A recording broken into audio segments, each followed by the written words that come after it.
Assalamualaikum warahmatullahi wabarakatuh.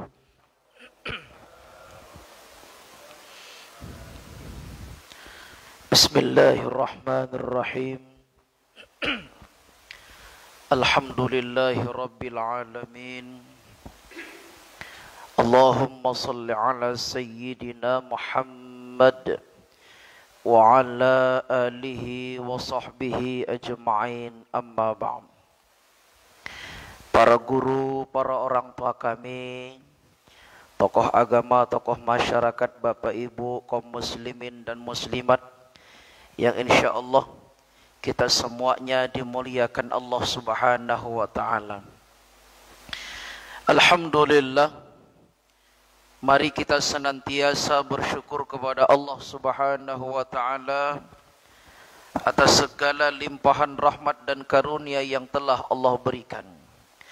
Sehingga pada subuh ini kita kembali diberikan kesehatan dan kesempatan oleh Allah untuk dapat beribadah sebagai bentuk perbaikan diri kita kepada Allah subhanahu wa ta'ala, sebagai penyempurnaan hablum minallah kita kepadanya.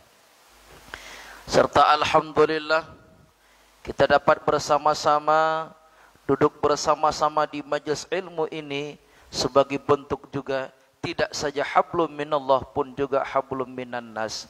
Mudah-mudahan dengan hablum minallah kita dan hablum minan nas kita menjadikan kita orang-orang yang mulia di sisi Allah subhanahu wa ta'ala. Amin ya rabbal alamin. Allahumma salli ala Sayyidina Muhammad wa ala ali Sayyidina Muhammad. Semoga senantiasa tercurahkan buat baginda kita Nabi besar Muhammad sallallahu alaihi wasallam.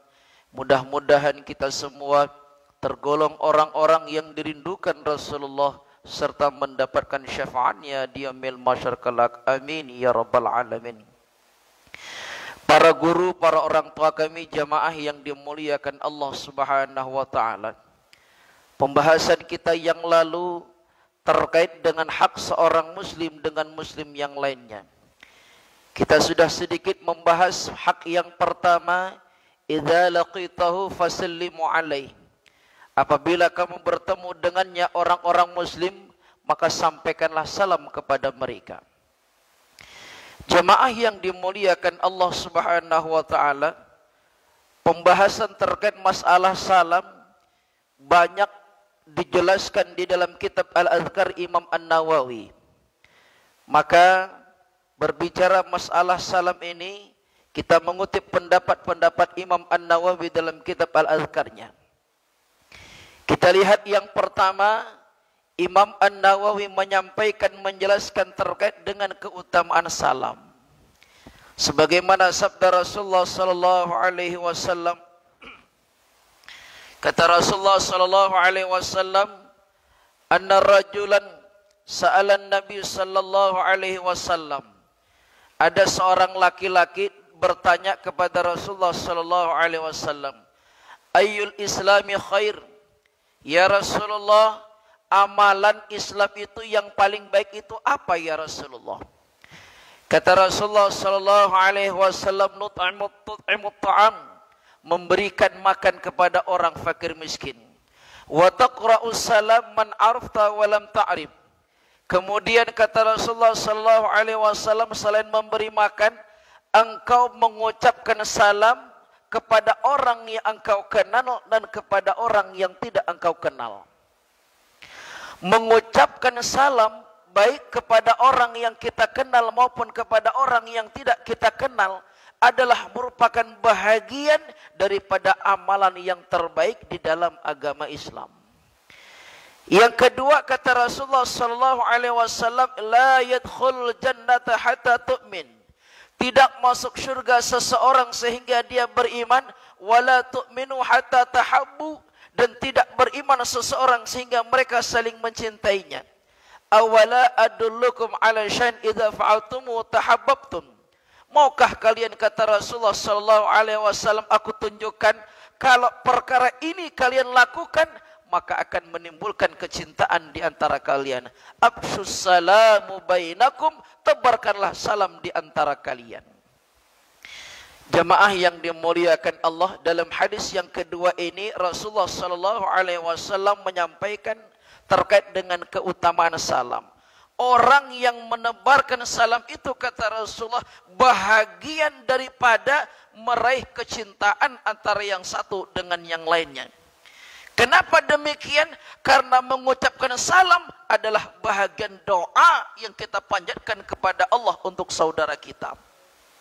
Maka kalau gitu pada hakikatnya orang yang senantiasa menebarkan salam, orang yang senantiasa mendoakan saudara-saudaranya, alangkah anehnya, alangkah kurang pasnya kalau masih ada dendam di antara kita. Makanya jamaah yang dimuliakan Allah, salah satu hikmah salat berjamaah itu adalah mempererat ukhuwah di antara kita. Tidak ada orang yang ketika melaksanakan salat berjamaah lantaran karena di sampingnya musuh tak jadi salam. Benar tidak, Pak? Tidak ada orang yang ketika salat berjamaah di sampingnya ternyata musuhnya selama ini yang menzalimi, yang mengkhianatinya, rasanya tak mungkin dia tak mengucap salam kalau salat berjamaah.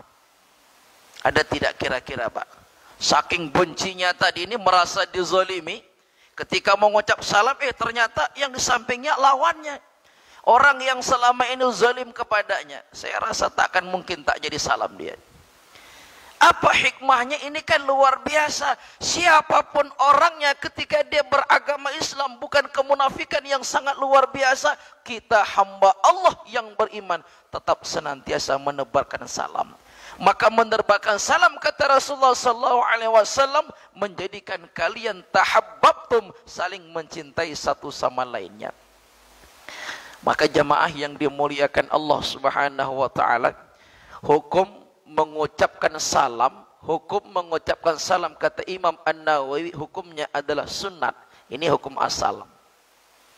Akan tetapi kalau orangnya beberapa orang yang hendak mengucapkan salam, hukumnya sunnat kifayah. Misalkan kita, pembahasan yang dulu telah kita bahas, orang yang berjalan yang mengucapkan salam kepada yang duduk, yang berkendaraan mengucapkan salam kepada yang tidak berkendaraan, yang muda mengucapkan salam kepada yang tua. Maka ketika perkara ini ditemukan, misalkan yang muda hendak mengucapkan salam kepada yang tua, yang mudanya rame, maka mengucapkan salam sunat kifayah namanya. Nah, andaikan semuanya mengucapkan salam, itu lebih baik lagi. Kalau yang menjawabnya satu orang, hukumnya adalah fardu. Tapi andaikan yang menjawabnya ramai, maka hukum menjawabnya adalah fardu kifayah. Ini jamaah yang dimuliakan Allah Subhanahu wa taala, alangkah luar biasanya Allah memuliakan orang-orang yang beriman. Allah membimbing kita umat Islam agar kita betul-betul saling menghargai satu sama lainnya. Siapapun dia ketika dia beragama Islam, apapun yang dilakukannya, bagaimanapun status sosialnya, selagi kemaksiatannya tidak merajalela, kita senantiasa mendoakan saudara-saudara kita. Maka kalau kita dianjurkan mendoakan saudara-saudara kita, tentu tidak ada celah bagi kita menghina dan mencaci makinya. Ya Pak ya. Kita akan mendoakan, ya Allah, berikan keselamatan kepada saudara saya, berikan kesejahteraan kepada mereka, berikan rahmat kepada mereka, ya Allah. Apa celah kita untuk menghina saudara-saudara kita?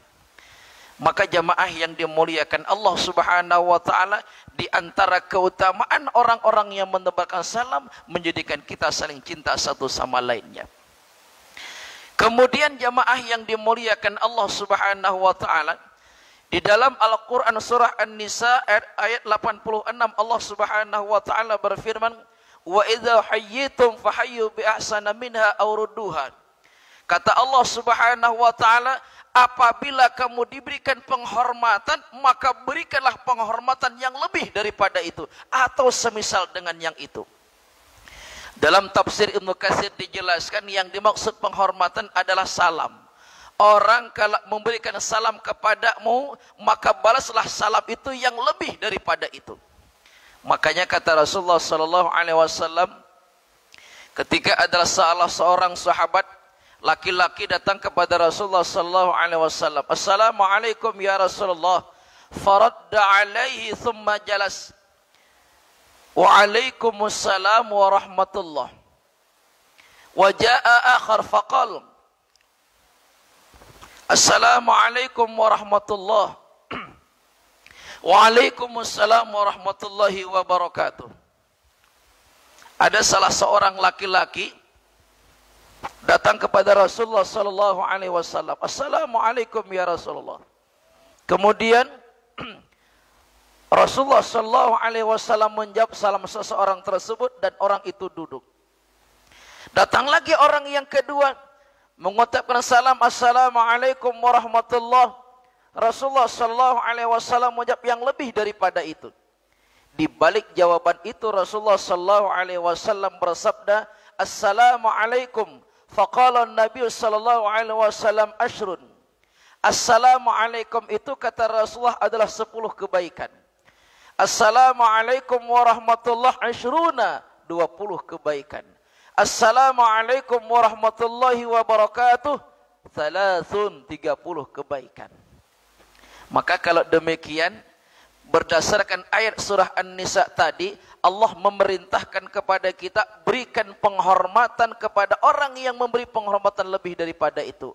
Maka etikanya, afdolnya, utamanya ketika orang mengucapkan Assalamualaikum, yang terbaik kita menjawab adalah Waalaikumsalam warahmatullah. Itu minimal, itu standarnya. Kalau minimalnya Assalamualaikum, dijawab dengan Assalamualaikum. Ini cuma sekedar batasannya. Utamanya berdasarkan ayat Al-Quran, balaslah kebaikan orang tersebut, penghormatan orang tersebut yang lebih daripada itu.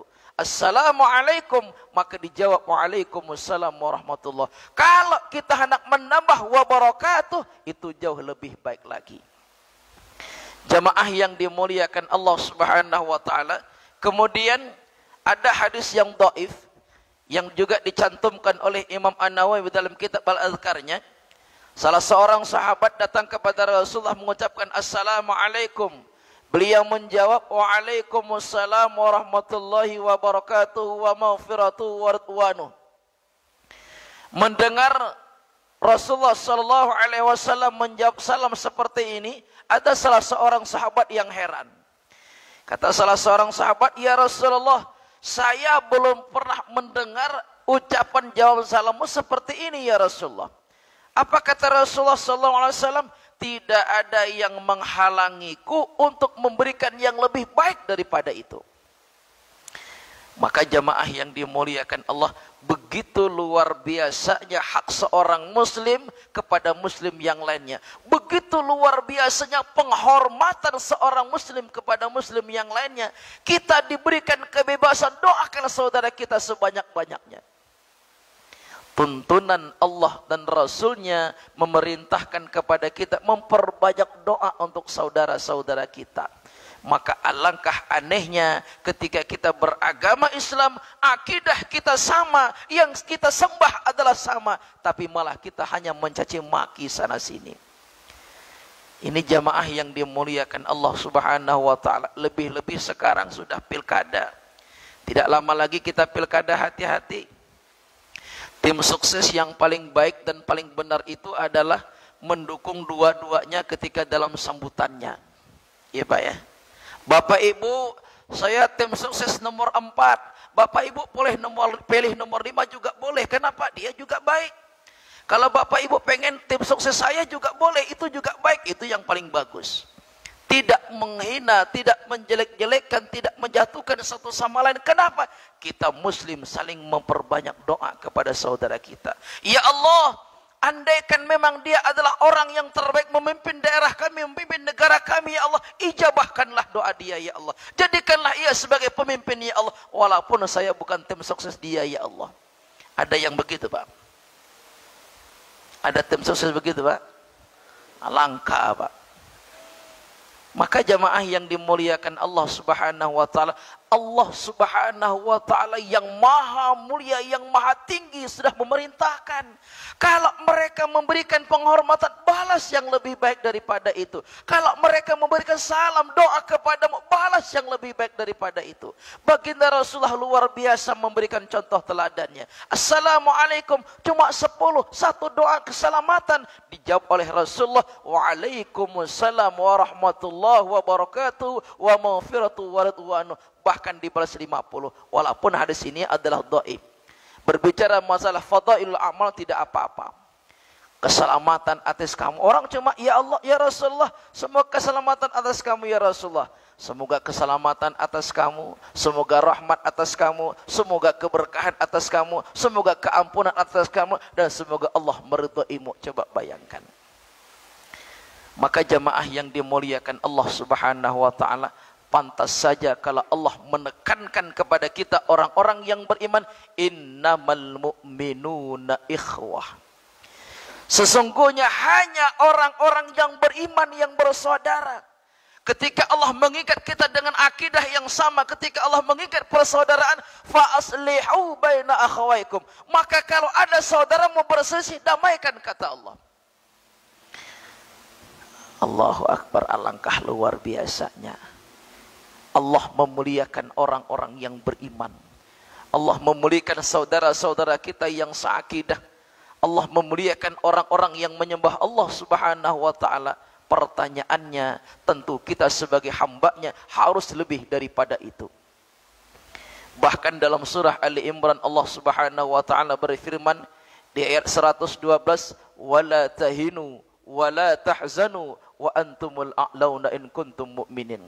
Ketika selesai terjadi perang Uhud, Allah memberikan kabar gembira bagi para sahabat dan kaum muslimin.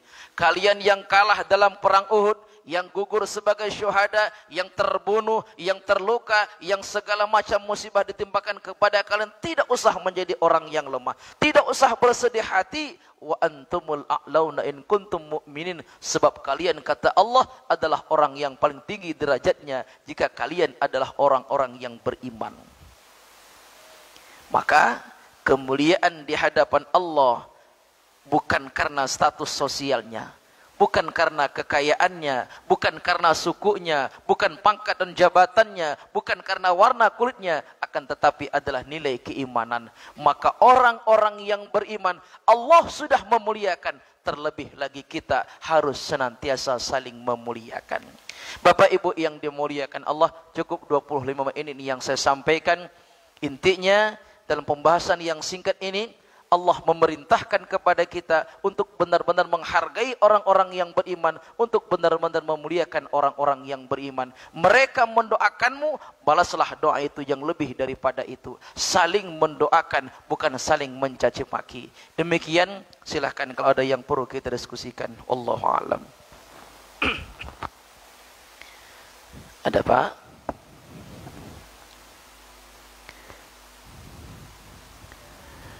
Waalaikumsalam warahmatullahi wabarakatuh.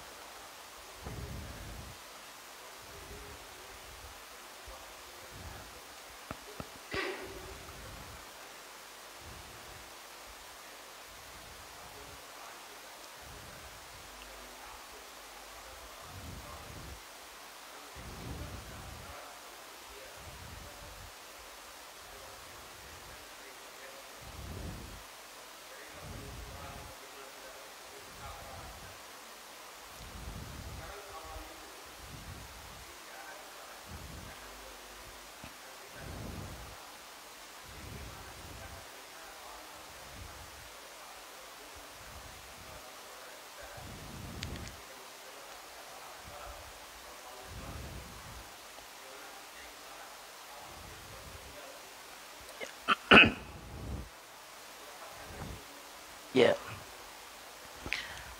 bersalah melakukan perbuatan dosa kepada Allah Subhanahu wa taala dan tidak ada hubungan dengan manusia. Imam An-Nawawi dalam kitab Riyadhus Shalihinnya menjelaskan cara bertobatnya ada 3. Pertama, menyesali, memohon ampun dan tidak mengulangi. 3 syarat ini cukup dikatakan taubat. cukup dikatakan taubat.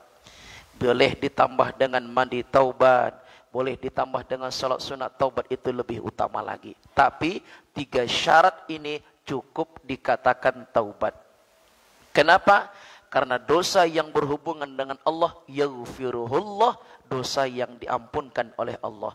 Andaikan hambaku datang kepadaku membawa dosa seluas langit dan bumi, niscaya aku ampunkan dosanya. Akan tetapi dosa kepada sesama manusia, az-zulmu la yatrukuhullah. Dosa dengan sesama manusia, kata Rasulullah, adalah dosa yang tidak diabaikan oleh Allah Subhanahu wa taala. Maka Imam An-Nawawi berpendapat, orang yang melakukan perbuatan dosa, yang dosa itu ada hubungan dengan manusia, wajib 4 syarat taubatnya. Kepada Allah 3 syarat, kepada manusia 4 syarat. Apa dosa yang berhubungan dengan manusia? Kita zalim kepadanya, kita fitnah dia, ketika berjualan transaksi misalkan kita kurangi timbangannya, kita ceritakan kejelekan-kejelekannya. Setiap perbuatan yang diharamkan Allah, keharamannya itu menyangkut manusia, wajib 4 syarat harus terpenuhi. Kalau 4 syarat tidak terpenuhi, maka belumlah dikatakan taubat kepada Allah terhadap dosa yang ada hubungan dengan manusia. Kalau kepada Allah 3, menyesal, memohon ampun dan tidak mengulangi, maka kepada manusia ditambah meminta ikhlas, meminta ridho kepada orang yang kita zalimi. Pak, kalau orangnya masih hidup masih enak. Kita datang ke rumahnya, kita meminta maaf kepadanya, meminta ikhlas kepadanya, supaya dia benar-benar memaafkan. Lantas bagaimana kalau dia sudah meninggal, Pak? Pertama, kita temui ahli warisnya.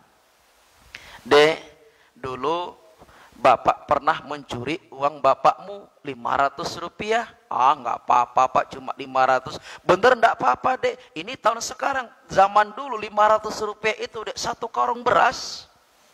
Bapakmu pergi ke pasar, rupanya bapakmu ini nyelipkan uang 500 rupiah. Bapak ambil, sehingga bapakmu tak jadi beli beras ke pasar. Bapak datang ke sini meminta ikhlas, kalau misalkan apa ini, uangnya Bapak gantikan. Nah, itu cara yang pertama. Kalau ahli warisnya masih ada, minta ikhlas kepada ahli warisnya. Selain daripada itu, kita bermohon kepada Allah kebaikan orang yang kita zalimi. Ya Allah, ampunkan dosa-dosanya, terima amal ibadahnya, lapangkan kuburnya ya Allah. Ya Allah, jadikan doa hambamu ini ya Allah sebagai asbab, sebagai wasilah engkau ampunkan dosa saya, karena saya pernah zalim kepadanya. Saya tak sempat lagi meminta ikhlas kepadanya ya Allah. Saya tidak sempat lagi meminta maaf kepadanya ya Allah, karena ia duluan engkau panggil ke hadapanmu. Ya, itu cara kita. Jadi selain kita menyampaikan kepada ahli warisnya terhadap kezaliman yang kita lakukan, kita pun juga senantiasa mendoakan orang yang pernah kita zalimi. Ini adalah langkah kita. Nah, maka yang ketiganya, serahkan kepada Allah Subhanahu wa taala. Kita bertawakal, ya Allah, hamba sudah berusaha dengan penuh maksimal menjadikan yang terbaik. Hamba sudah berusaha dengan penuh maksimal menjadi orang yang terbaik. Hamba tidak mau ketika hamba meninggalkan dunia yang fana ini, ada sangkut paut denganmu terhadap dosa, ada juga sangkut paut dengan manusia terhadap dosa, ya Allah. Makanya yang dicontohkan Rasulullah itu contoh yang gentleman. Apa yang dicontohkan Rasulullah SAW, sudah sakit keras 4-5 hari menjelang wafat dikumpulkan kaum muslimin. Wahai kaum muslimin, siapa yang pernah saya zalimi, balaslah hari ini. Kenapa Rasulullah itu lakukan? Padahal beliau tidak punya dosa. Contoh teladan bagi kita, begitu hati-hatinya beliau. Kita kalau sudah sakit parah malah cuma minta doa cuma. Ya Pak ya, Pak, tolonglah sampaikan ke masjid, minta doakan supaya saya cepat sehat. Kalaupun saya meninggal supaya husnul khotimah. Padahal ada lagi yang lebih daripada itu. Apa dia? Pak, tolong sampaikan kepada jamaah, kalau saya punya salah, tolong dimaafkan dan diikhlaskan. Itu yang lebih penting. Doa penting, Tetapi meminta maaf kepada orang-orang yang pernah kita zalimi, atau kita tak tahu boleh jadi ada orang yang terzalimi, ini lebih penting lagi. Nah, itu dia. Makanya Rasulullah memberikan teladan. Ada yang mau bisa gitu, Pak. Udah sakit parah dikumpulkan orang. Nah, dikumpulkan, diumumkan, Bapak Ibu, siapa yang pernah saya zalimi silakan balas. Ada orang datang bawa kapak, ada bawa kayu, ada bawa cangkul. Kau kemarin pernah mukul saya waktu saya masih kecil, ini saya balas. Habislah kita. Itu bahagian daripada contoh keteladanan Rasulullah. Begitu luar biasanya baginda Rasulullah mengajarkan kepada kita hati-hatinya.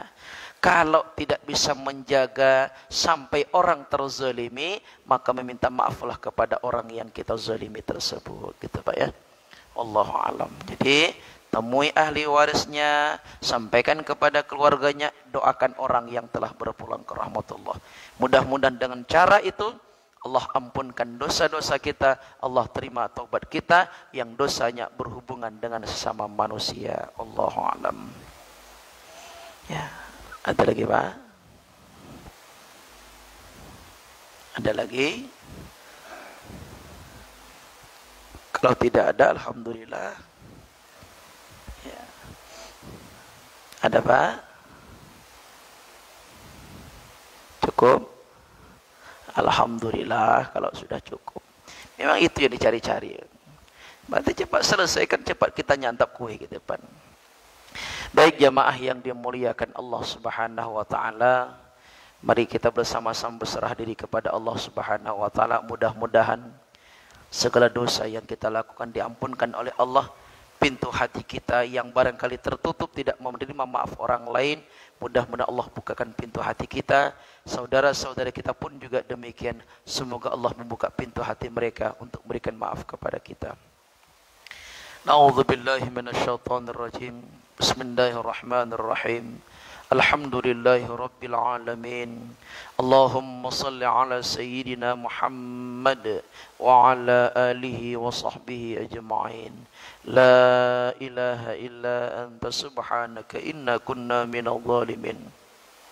Allahumma ighfir lana dhunubana wa dhunuba abaina wa dhunuba ummahatina wa dhunuba usratina wa dhunuba ikhwanina al-muslimina wal muslimat والمؤمنين والمؤمنات الأحياء منهم والأموات برحمتك يا أرحم الراحمين.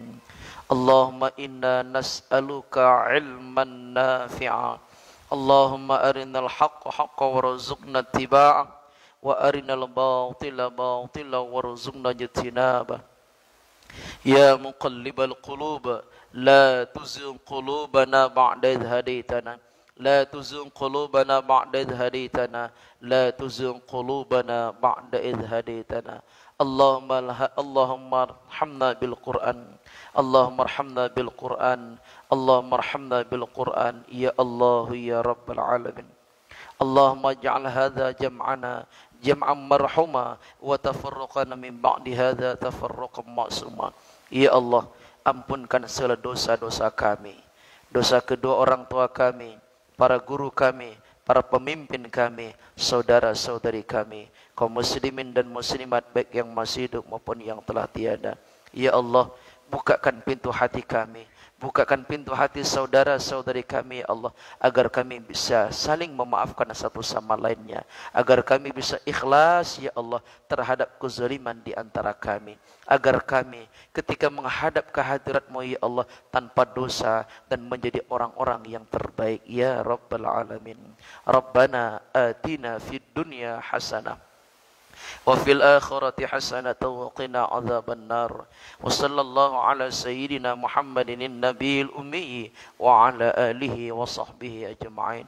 Subhana rabbika rabbil izzati amma yasifun wa salamun alal mursalin walhamdulillahi rabbil alamin. Taqabbalallahu. Jemaah yang dimuliakan Allah, insyaallah pertemuan selanjutnya kita akan membahas terkait dengan perubahan hukum di dalam salam. mengucapkan salam hukumnya sunat, menjawab salam hukumnya wajib, akan berubah status hukumnya dalam kondisi-kondisi tertentu. Insyaallah pertemuan berikutnya akan kita bahas. Subhanakallahumma wa bihamdika asyhadu an la ilaha illa anta astaghfiruka wa atubu ilaik. Wassalamualaikum warahmatullahi wabarakatuh.